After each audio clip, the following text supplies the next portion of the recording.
Hello, everyone. I think just the title of this session may turn some folks off. We are talking about resilience, and we've all been asked to be so resilient over the last year. 2020 was a tough one for everyone, especially for this industry. We adjusted, we adapted, we were asked to be resilient and go in new directions. We went in new directions, we tried new things, and we continued to be resilient. And this conversation around resilience continues. And the question is, are we done yet? Are we there? And the answer to that, unfortunately, is no, we're not. Resilience is not a destination. But the good news is we are all stronger on the other side of this. We all learned a lot in 2020 that you may not even realize that you learned. Doing all the things that you did, learning to work in new ways, trying new things with your business, pivoting on how you're going to get revenue, all of those things created new strengths in us. What we're going to talk about for this session is what exactly those strengths are, what resilience is, and how to make sure that we use these new strengths, these new superpowers in the future, that we don't waste them because you work so hard for them, you should get something from it. We're going to start this discussion here in my hometown in Charleston, South Carolina. And my slide is not advancing. I apologize. We're going to begin in Charleston, South Carolina. Let me fix this real quick. There we go. At the Angel Oak. And the Angel Oak is this massive tree here in Charleston. It is 28 feet around, if you can envision that. 28 feet in circumference, and it's been in this field for more than 400 years. So with a tree that big, at some point, hundreds of years ago, that tree was full of all sorts, that field was full of all sorts of seeds. How did that one seed become this? How does that happen? How does one seed in a field of thousands of seeds become this and last 400 years? That is resilience. It bent its branches to find the right sunlight. It grew its roots in the right area to get to water. It adapted and changed to become this. But what was special about that seed? Was it a special seed? And then for people, how do people become the best in their field or the behemoth in their field? Think about Oprah Winfrey. Most of us know who Oprah is. And if you don't, I don't know what planet you've been living on, but on our planet, she's known globally. And Oprah was born into poverty. She was molested as a child. She had a baby at 14 and then lost the baby, sent to live with an uncle, somehow manages to get through college, gets her dream job in television, and then gets fired because she's too emotional. So how did Oprah become Oprah? Because we know what she did afterwards. Was there something special about her? Where did that resilience come from? What types of things did she do to make her that resilient? Well, the reality is how we handle adversity, how Oprah handled adversity, how everyone handled adversity. According to research, we can all be put into 4 different styles of handling adversity. And so we're going to start off today and figure out what you are. And I don't like to put labels on anyone, and I'm not asking you to put a label on yourself, but for the conversation today, let's figure out what style you handle adversity with. And so to do that, I'm going to set the scene similar to what they did when they presented this in Forbes magazine, but I'm going to twist it a little bit and we'll talk about the hotel hospitality industry and your world that has been so tough over the last year. So I'm going to tell you a story, paint a picture, and at the end of it, you're going to feel a certain way. I need you to hold on to that feeling. All right. So say you have been put in charge of working with a group and presenting to a big prospect client that's coming to look at your location for a perfect event, the right size of folks that are coming in, the right number of attendees.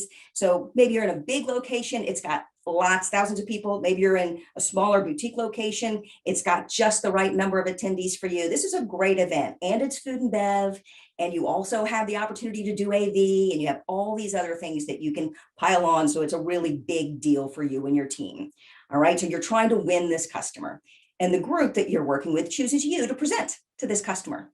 And so you put together some great information and you sit in a room with them and you present to them, and you are getting all the things that you want from them. They are nodding, they're smiling, and you're getting good feedback. You've got great data visualization. You've done your homework. You know everything about them and their event and their industry and what their attendees would like. You know you've got this nailed. You really do a good job. And they are giving you all these cues. And at the end of the event, you say goodbye to them and you look at your team, maybe you're high-fiving and you're happy with how things went. And you go out, maybe have a cocktail and celebrate that you're pretty sure you got this one. Then the next day you walk into the office, into your location, and your manager, boss, whoever that might be, walks up to you and says, hey, the client went with someone else. Your presentation didn't hit the mark. In that moment, you felt something. Your manager says, hey, the client went with someone else. Your presentation didn't hit the mark. How did you feel in that moment? Again, back to our 4 buckets. Did you, 1, feel like, oh man, I let the team down. I must have missed something. Did you, 2, go back and replay every conversation and all the research you did and go, what did we miss? What did we miss?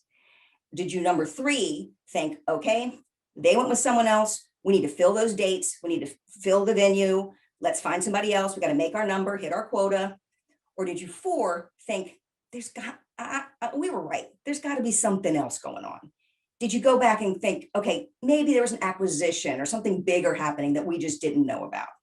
So one of those 4 things, and I say I'm a little bit of 1 and sometimes a little bit of 4, but for the sake of this exercise and figuring out how we each handle adversity, pick 1. When your boss said, your presentation didn't hit the mark, what did you feel? All right, 1 of 4. So get it in your head. You got to pick 1. And let's look. So the first one, those are the empathizers, the ones that felt like I let the team down. I must have done something wrong. The number 2, those are your processors. These are the folks who are like replaying every conversation, going back and looking what information everybody else sent in and thinking, what did we do wrong? Number 3, these are the fixers. That one didn't work. Let's fill somebody in this space. Let's hit our numbers. Let's make our quota. Let's make sure we have a great someone in town for those days that are now open. And then the 4th are the analyzers. And these are the ones that are thinking, there's something bigger, strategy, something going on. Someone's in the middle of an acquisition. Like, it's not us. It had to be something else. All right. So one of those 4 is how you deal with adversity. And it's interesting to find out what the label might be, but more interesting is to look at how we look like as a workplace. So if you look at hundreds and thousands of people and how they fill out this survey, this is sort of what our workplaces look like. We have a lot of empathizers out there, and we have a lot of processors out there, and we need those. Workplaces need all of these people, but we have very few fixers. That 11%, there aren't very many fixers. And those folks are pretty key because they're moving forward. And then you have some folks who are the analyzers. And I think that there's a lot of those in management, and you need those people to go back and go, okay, what's the bigger picture? What are we not seeing? And have the big global view. But I want you to look at that 11% right now, because when they took that 11% and they overlaid that, the smallest percentage of people, with the rest of the information in this survey, that 11%, those people, they are the ones that had the highest job satisfaction. They had the happiness scores that were higher, and they felt like they were a success. So when they overlaid the other data from the same survey with that 11% scored higher and feeling like they were successful, being happy with their job. How come we can't be a little bit more like that? So we know it's not all going to be sunny days. We know storms are coming, yet we spend a lot of time processing and analyzing and trying to figure out what went wrong instead of just going, oh, here comes another storm, managing through it and moving forward. What part of us could be a little bit more like a fixer so we could do better at moving forward quickly when things go wrong? Because again, we're going to have stormy days. That's just the way the world is. Here's what I see. I call them, all these types of adversity are thises. And there's all sorts of thises that hit us every day. This is the adversity. There's little adversity thises, lowercase THIS. These are things you just get up in the morning and you have your day planned, but maybe you spill your coffee on your outfit and have to change, or you hit traffic on your way in, or maybe your kid's school calls in the middle of your big meeting. They're just things that weren't planned in your day that you have to deal with to keep moving forward. Those are the little thises. And then there are the bigger thises, the capital THIS. And these are things that may sidetrack you for more than just a few minutes or an hour. These could sidetrack you for days or weeks or even months. This could be losing that really big client. That's a big this. or getting injured. Maybe you break your leg at the busiest part of your season and you have to hobble around and figure out how to get around with a cast on. Or maybe you get sick and you're sick for a few weeks and you get behind on things. Those are all big thises that will take your plans and you'll have to work through them and you'll take your plans in a new direction for a little bit, but you're back on track. And then there's the big thises, the capital T, capital H, capital I, capital S's, the big thises. Those are the things that sidetrack your plans, sidetrack your story, sidetrack your life, and they take you in a whole new direction.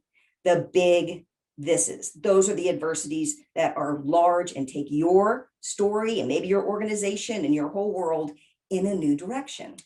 Well, I am here to tell you COVID was a big this for all of us. We all had to make changes. Nobody woke up on January 1st of 2020 and said, my goal this year is to survive a pandemic. We had plans, we had all sorts of exciting things lined up, and those things went away. COVID was a big this for all of us. It is a huge adversity. So when we deal with a big adversity or a big this, we actually go through the stages of grief. And here's why this is important. And think about your last year. Think about the last year. You did all of these, I'm guessing. So at first, when we got, when they started telling us we couldn't do things and shutting down airlines or making people make changes, there's this denial, like it's not going to hit me. It's not going to hit my organization. We're going to figure out something. We were in this denial for a little bit. And then events started canceling. Flights started canceling. The world started changing. There was this anger, like, you're kidding me. They're canceling this big event that I worked so hard to get here. The world is changing really fast. There's anger around, I can't do what I had planned. So you went through the anger phase of grief. And then we all went through the bargaining phase. Do you remember the bargaining phase? If we just wear this mask for a few weeks and we all behave, we can get back to our lives. So we all did a little bit of bargaining. And then the depression piece. And if you are one of the rare people who got through the last year without ever getting depressed, more power to you. But most of us went through days, even me, who's pretty optimistic, went through days where there was some type of depression where I was just not dealing with the fact that the whole world had changed. And some of us started off really optimistic. I started off working out and doing a lot of great things, doing a bunch of research with the extra time. And then it kept going and going. And then I got to the depression piece where I would just binge watch a little Netflix and drink wine and go, let's get out of this. So we all bounced around for this. Maybe you were furloughed and then fired. So maybe you were angry for being furloughed, and then you went back up to anger again when you lost your job or your company went under. We don't stay in the same place with the pieces of grief and the stages of grief. We bounce around in them. But the most important stage is this last one I haven't talked about yet, this acceptance. And when we look back over the last year at the companies and the individuals who have done the best, they're the ones who got to the acceptance first. The ones who bounced around in those and got to acceptance, made a change, went in a new direction, and created new success. That is really important. Now, what's the key to getting to that acceptance piece? How do we get there? A little bit more like the fixers. How quickly can we get to the acceptance and move forward? How do we know how to do that as if we haven't been through a lot of adversity? Or who can we ask for the answer to this? Well, this is where I need to share with you my story. So I'm not sharing this to brag, but this is helping me set the stage for why we know what the key is, because we need to talk to someone who's had some great success and someone who's had some really big misses. And that'd be me, one of the many people who have, but I will share mine to make this point, to share this analogy. So I was early on in my life an elite athlete. I was a member of the US gymnastics team, and then I competed for one of the top college programs in the United States. And then I went on and got into television, and I was a investigative journalist, won a lot of awards as an investigative journalist. And then I was a popular news anchor. And then I won an Emmy for the best news anchor in the Southeast. Great success in television. And then I jumped from TV to tech, and I got into a software company. And I jumped in at about 200 people, the startup. And I was part of the leadership team for 10 years. And we took that company at about 1,200 people, and we took it public. And I was the vice president of marketing during the company's IPO. When we flew up to New York and we rang the bell at NASDAQ, I was the head of the marketing team. And Forbes magazine said it was one of the top tech IPOs of the year. So great success. the success comes with some big thises. So this is how I got into talking to you today.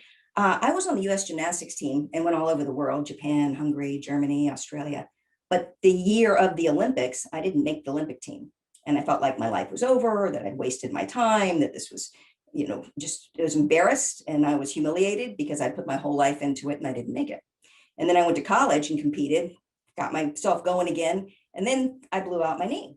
So I ended up, that's me on a mat after a beam dismount with the paramedics and my coach around me. And I ended up losing my sport, could not compete. That was the last dismount I ever did. And I couldn't compete any longer. And so once again, I was in this point where it was big this, took my life in a new direction, wasn't sure what I was going to do with my life. Found myself loving television, got in there, loved what I did, won a lot of awards. And then one day I get called in as a news anchor. I get called into the boss's office and he says, hey, we're releasing you without cause. And then a nationwide budget cut. They had looked at, we've done this, some of us, we force rank people. I didn't know at the time, but it was force ranked and I made a certain number and they just let people go. So I was let go. And it felt very personal at the time. Another big this had to go in a new direction. I got back into television and had some more success. And then I was involved in this really horrific accident that we'll talk about a little bit later. But the biggest this in my life that gave me a very different perspective on all this. And after that, I went and got into tech. And so when I got into tech, having gone through those thises, I had some huge success, partly because I had this weird superpower. I just had this strength that I didn't know I had. So with this and in tech, I became this person that people would go to and they'd say, what's the key to that? How do you reinvent yourself? How do you jump to something new and then find even more success on the other side? What's the key? Well, I thought I had the answer to that. And I would tell stories and I would share some of the things I'd been through, or I would maybe talk about stoicism or cognitive behavior or mental toughness and different things. But I really didn't have a good answer for what the key is. And that has led me to here with you today. I left corporate, and for the last few years, I've been researching and talking with individuals and companies, heads of companies and industry organizations about what makes people resilient. And I've gone down this path and what makes people have success on the other side of any type of failure or any type of fall. And the word I got to is resilience. And I got to this word before the pandemic, but think about this. In the last year, we all watch TV, no matter where you are in the globe, this word kept coming up and came up in different languages, this word resilience. And it's one we probably hadn't used nearly as much as we did over the last year during the pandemic. And the reason is there's plenty of speakers out there that talk on grit and persistence and these other key phrases. But in 2020, you couldn't just double down or go harder, put everything into it. You couldn't do grit and persistence. You had to adjust. And so this is the definition of resilience from the center of resilience. And the part of it that's so important is this adapt, the way we, after adversity, adapt in a positive way. So it's this adapt and adjust piece that is really key. And that is what we can all do more of. Here's how I look at it. It's how we handle the thises, the everyday little thises, that spilled coffee, and the really big thises like the pandemic. How we handle the thises is directly related with your success in the future. So let's make sure we handle them well. And what I put together is a toolkit for you to do that. You all have done a lot of thises. Last year, you had thises of every size. You were already stronger. My son would say, you're looking pretty swole. You're already stronger and you have built this strength. Let's make sure we use it and don't just take it for granted that it's there or not understand what it is that we now have the ability to do. So we're going to look at how we use these thises. And to make it really simple, I put a fun acronym on it, and we're going to say we're going to keep our cool. COOL. And those letters, I'll unpack them in a moment, stand for put things in context, take ownership, pull in others, and assign language. So let's start with that first one. Let's start with the context. This is interesting. In the context of the big picture of your life, where does this fit in? Little this, big this, or the pandemic this? How do you see it as in the big picture of your life? And if you don't listen to anything else I do in this session, listen to this one part because this is my favorite and it's really interesting to me, and I think it'll be interesting to you too. Remember when you were 10 years old and the days seemed like they went on forever? Like summers when you were 10, you had all this time out in front of you. It was so much fun. And the days just stretched on and summer seemed like this long time. And then when you're 40 and you're at summer, maybe some of you are parents right now and you're 40 and have a 10-year-old, that summer goes by like that. Wow, time just flies. Why is that? What's going on there? Well, when you're 10 years old, that year of your life is 1/10 of everything you know. That year, 365 days is 1/10 of everything you know. And when you're 40, that 1 year of your life is 1/40th of everything you know. Same 365 days, but the context of where it fits in is very different. The math works in strange ways. 1/10, 1/40th, same 365 days. So let's look at your life. And I did mine on a timeline, but I really suggest you do this as well. Put where you are, put your life down on a timeline. And for me, I put the resume stuff, the big chapters of my life above the line. And then down below, I put down the big thises in my life, things that took me in a new direction. Now, you could also put in places you've lived, relationships, all of that into your timeline. But for me, this is what my timeline looks like. And I threw in parenting kids because I had kids at home from 30 to 50, and I'm in my 50s now. So I sort of just let it go off in the future. This is what my life looks like. You would do the same thing. But look at the math here. When I was a gymnast and I lost my sport right before I turned 20, that was 75% of everything I knew in my life. Of course, it felt like my life was ending. Of course, it felt like it was huge because it was everything I knew about life at that point. But now in my 50s with kids home and parenting, it's that gymnastics piece is only 28% of my life. And the time parenting kids is more. So I put this in front of you so you can think about the big things that happen in your life and where you are. Maybe you're much younger. If you're in college right now, those 4 years at university, they seem like the most important thing in the whole world. When things go wrong, like it really rocks your world. But in the big picture of your life, they look different. And for me, this is my favorite part of this. Here's my whole life. If I live to be 100, which I need to take better care of myself and maybe drink less wine, but if I live to be 100, I can look at my timeline and think, these are things all are part of my story. They're all things that I've done in my life. And then I have this COVID right here. It was a sidetrack. It sidetracked all of us. It hit me too. It hit you. You would put COVID in your timeline, wherever it is for you. And the best part about this timeline is that book at the bottom. All the rest of the timeline is blank. So this is a moment that we're in. And last year sucked in a lot of ways. And last year was tough. But all of this stuff out ahead is blank. And we're going to decide what to put there. And that brings us to the O of ownership. Where does this fit in your story of your life? What do you own? What's going to be the story? So do this with me for a moment. Wherever you are, just shut your eyes, or you don't have to shut your eyes. Think about, what does the book of your life look like? If it was a book, and the end of your life, it's a book. What color is the cover? Is it a hardback? Is it a softback? Is it maybe a children's book and it has illustrations? Or maybe it's a comic book. Some of you could be really quirky. Maybe you have a really fun comic book that is the story of your life. So what does that book look like? Okay, got it in your head? What color's the cover? Okay, now open that book to today. You're on a page in that book today. We're all having this weird crossover moment because we're all in the same place in our books. We're having a conversation right now. So what does that look like? You're on a page. Right now in your book, everything you've done is filling the pages right up till then. But today, this page, everything going forward is blank. All those pages are blank, and you're going to decide what to put there. You have more control over what goes into the story of your life than anybody else. Not your spouse or your parents, not anyone else, not your boss. You will decide what goes into the pages of your life.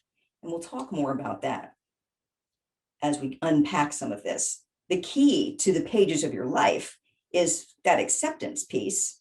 And there was a you before this pandemic, and there's going to be a you after. Your life was going in a direction. We all were. We were tumbling those blocks. And then boom, this thing hit, and we had a moment of pause. None of that's, the rest of those blocks have fallen. We will decide what actions, what locations, what people go into the future of our story. What goes into that book going forward? Maybe there's people that better not, that would you be better off not being around. Maybe there's something that you do or you wish you'd like to get rid of and not put in the rest of the book. Or maybe there's something that you wish you could put in the rest of your book. Think about those things as we think about the before and the after of a pandemic, because what comes with a big this is license to change. People are not going to look at each other strange on the other side of this pandemic. If people switch careers, there's a lot of marriages that fell apart. There's a lot of big changes going on for people all over the globe because we all had this moment, this big this in our life. And you have it too. And it's an opportunity for you to decide what goes into the book ahead, into all those blank pages. And now let's talk about others. This is really key because when we looked at who got through the pandemic well, the companies and the individuals who weathered the storms and did okay, some of them actually had great success during the pandemic. In this industry, very difficult to have great success during a pandemic where no one can come visit you.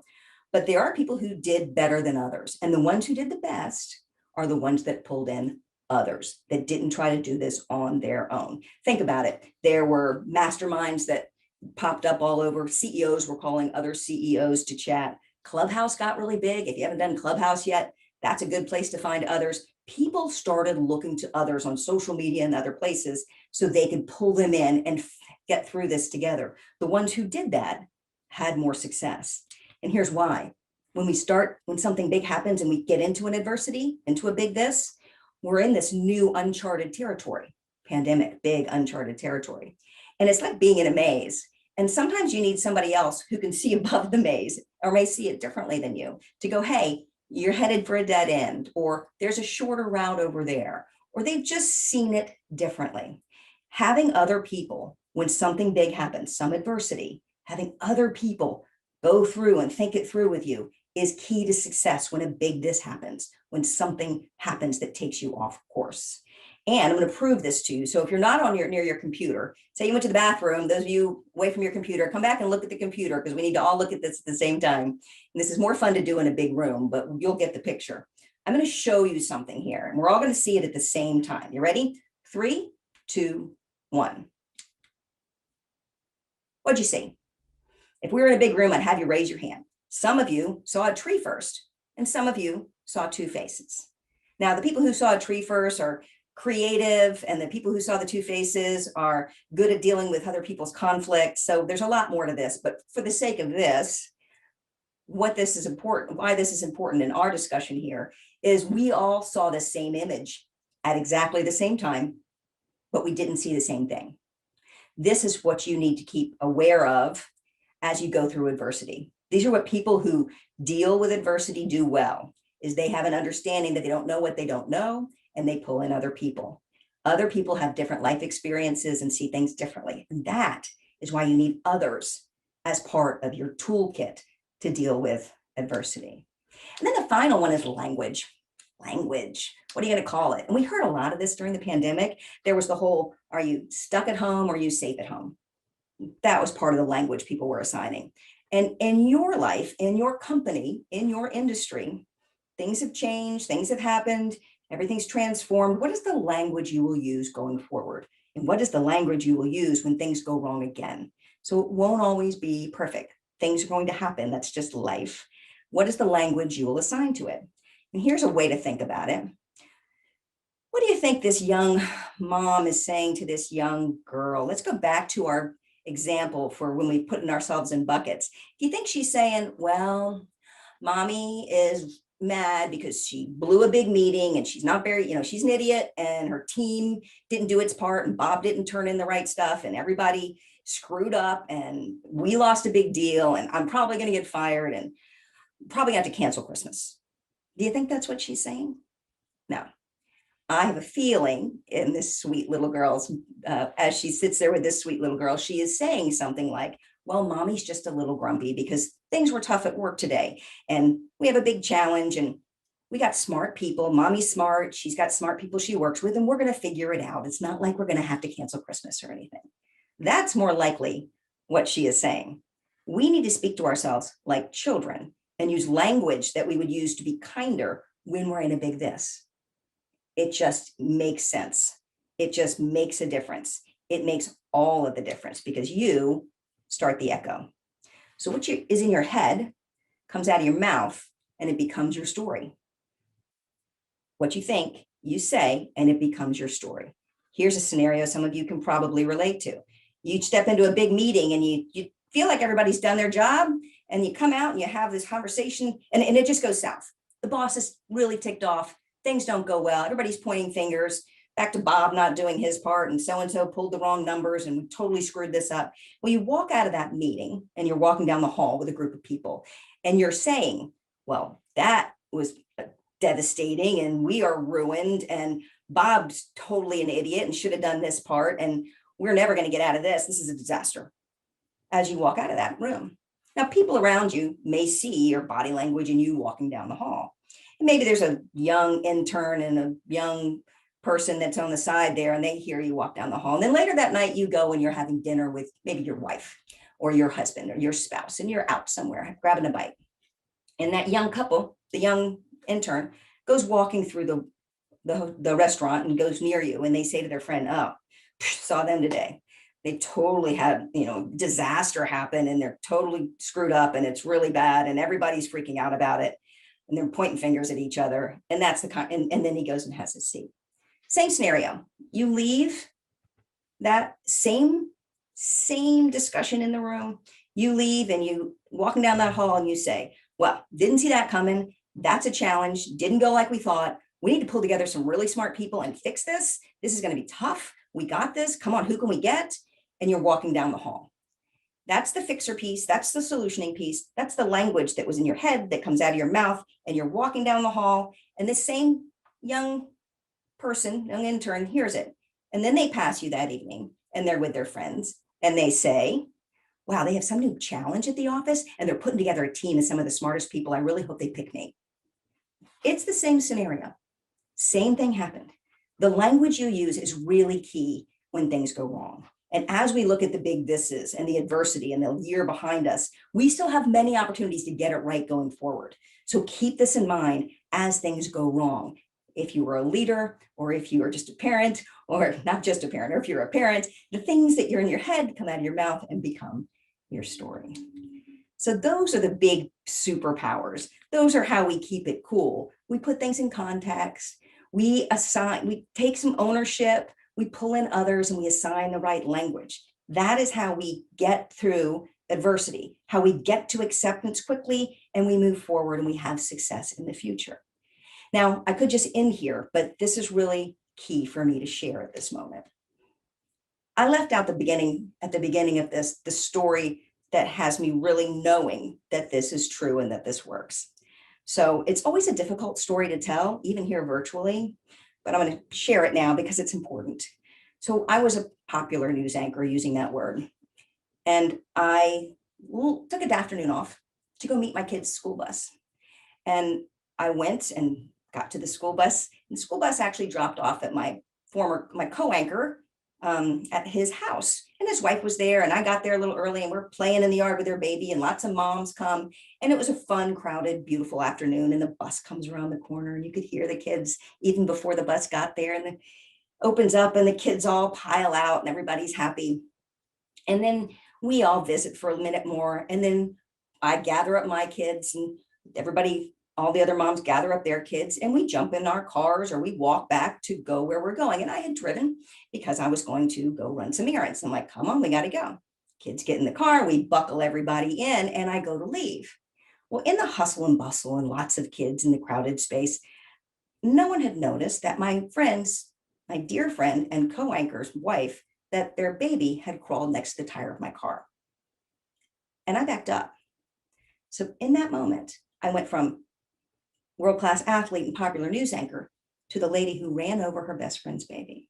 Now, I'll get you out of this really uncomfortable moment here very quickly. He lived miraculously. His face and his skull were crushed, but lots of surgeries and lots of prayer, and lots of years later, he's 17 now, and he's a healthy, happy high school kid, and he lived.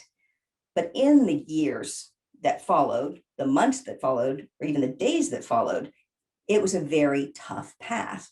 And I used these skills.